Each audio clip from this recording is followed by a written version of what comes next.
Tsuyoshi, a boy, and his twin sister switch identities. He dresses in women's attire and attends a ladies' school, hoping for a romantic encounter with a stunning senior female. Is Tsunoshi's secret startling to you? His girlfriends are also hiding significant secrets. Chiyo, the girl, is a ninja. She is bored of murdering, hiding at school, and masquerading herself as a decent kid. Rika, who seems to be the tiniest, is a general of an alien legion who was forced to land on Earth after her spacecraft was mistakenly destroyed during a fight, and she utilizes a high-tech equipment to mess with the memories of the others every day, disguising herself as a charming little loli. The last girl, Sekine, is a psychic with the ability to read minds, and she knows Rika and Chiyo's true identities. Sekine, on the other hand, has never understood why she can't read Tsuyoshi's mind. It's because she doesn't understand her superpower, which only works on people of the same gender. Tsuyoshi discovers Rika constantly takes a doll with her and inquires about the doll's origins that day. Rika uses the doll to constantly interfere with the memories of those around her. To keep her identity hidden, she must pretend that the doll was a present from her grandpa on the occasion of National Foundation Day. To the best of Sekine's knowledge, there is no such practice of giving out presents on National Foundation Day, and she is afraid that this falsehood would betray Rika's identity. Tsuyoshi and Chiyo, thankfully, are both exceedingly nice and do not suspect Rika. Rika just conceals her identity from the rest of the world, whereas Chiyo nearly reveals herself.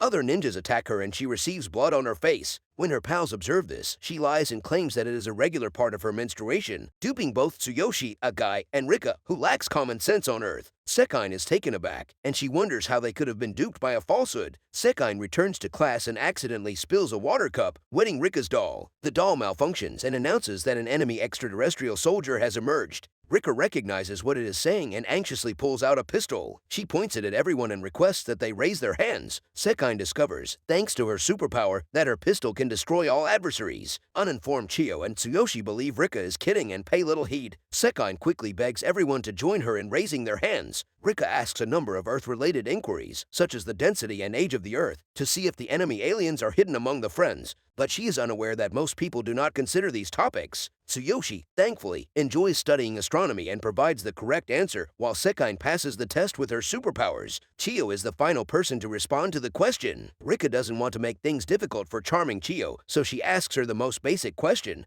what is the form of the Earth? Chiyo's response, which lacks common sense and states that the Earth is a triangle, causes Rika to see Chiyo as an enemy extraterrestrial and forces Rika to shoot her. Chiyo dodges the shot and knocks out Rika, but the action leaves Tsuyoshi and Sekine injured. The pistol only works on the aliens, so Tsuyoshi and Sekine are unharmed. But Rika's odd shooting irritates Tsuyoshi. Sekine has dried up the doll and it no longer sounds the warning. Rika realizes the doll has simply malfunctioned and quickly explains that she is only role-playing. She extends her military medal as an apology to Tsuyoshi. Tsuyoshi becomes even more enraged, believing Rika is using the toy to brush him off. Tsuyoshi is no longer upset since Chiyo and Sekine's efforts have completely resolved this farce. Tsuyoshi then gets himself into a lot of difficulty. The school is planning a summer celebration and has purchased summer clothes for all of the girls, as well as knickers to avoid upskirting. Tsuyoshi refuses to go out in women's pants and requests to revert to her identity as Tsubasa. Tsubasa not only disregards Tsuyoshi's request, but also photographs him in women's dress. Tsuyoshi arrives to school unhappy, only to discover that his classmates are similarly disgusted by the pants, which is a pain in the ass to wear. Only Chiyo likes the pants and thinks it's charming. Chiyo likes cute things, and she produced a slew of accessories only for this event so she could see her pals wearing them. Chiyo first ties a hairband for Rika, tying it around the two bows on Rika's head.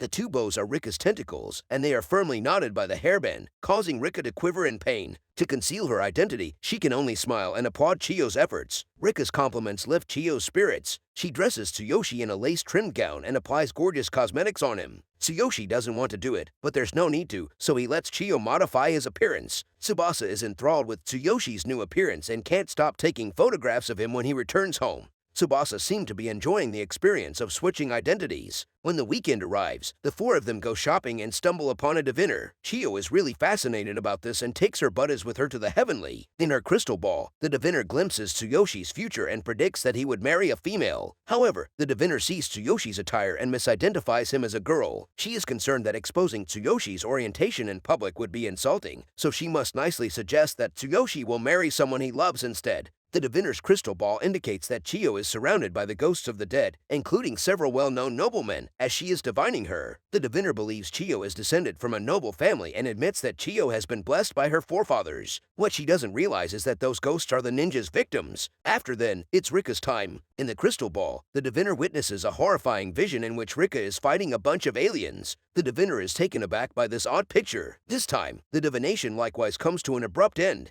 As the festival day approaches, each class begins to plan their performances. Chiyo believes that opening a cafe would be popular, so she prepares numerous lovely clothes for the occasion. There's a magnificent butler suit and a charming maid's attire among them, both of which make the other females gasp in wonder. Unfortunately, things do not go as planned for Chiyo. Tsuyoshi recommends establishing a ninja house, which is widely supported and soon accepted. Chiyo has been dressing up as a ninja for many years, and she hopes to dress up in additional costumes as a receptionist at the festival. She makes many further recommendations, all of which are rejected. Everyone thinks Shinobiya is the best choice. Tsuyoshi offers this because he has long adored ninjas and wants to greet people in a ninja outfit. Furthermore, he has been throwing shuriken since he was a youngster, and he is quite good at it. He is eager to demonstrate his talent to his pals. Shuriken is an essential ninja ability, but Chiyo can't help but show off and easily cuts the victim in two. Tsuyoshi is taken aback, but he becomes competitive and doesn't want her to show it. So he sent out a nasty message saying that he will perform 1,000 push-ups at once today to build strength beyond Chiyo's. Tsuyoshi was merely attempting to show off his bravery with inflated statistics, but he doesn't think Chiyo will take it seriously and personally monitor him doing push-ups. It appears that Chiyo will take everything relating to ninjas seriously. Chiyo not only refuses to let Tsuyoshi go after he does more than 100 push-ups and vomits, but he also arranges for Sekine and Rika to take turns sitting on his back to make it more difficult for him. Tsuyoshi is eventually unable to attend the festival owing to overexertion, and Chiyo unwillingly takes his position as one of the ninja house receptionists.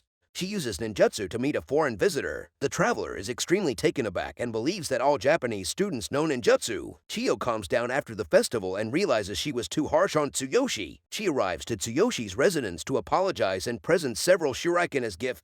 Tsuyoshi doesn't blame Chiyo, but he is pleased that Chiyo provided him something he enjoys. At that point, he discovers something like blood marks on the shuriken and marvels at how realistic the props are crafted. Chiyo offers him an uneasy smile. These shurikens do not appear to be just toys. Thanks for watching. Please make sure to subscribe and watch my other videos if you're into my content.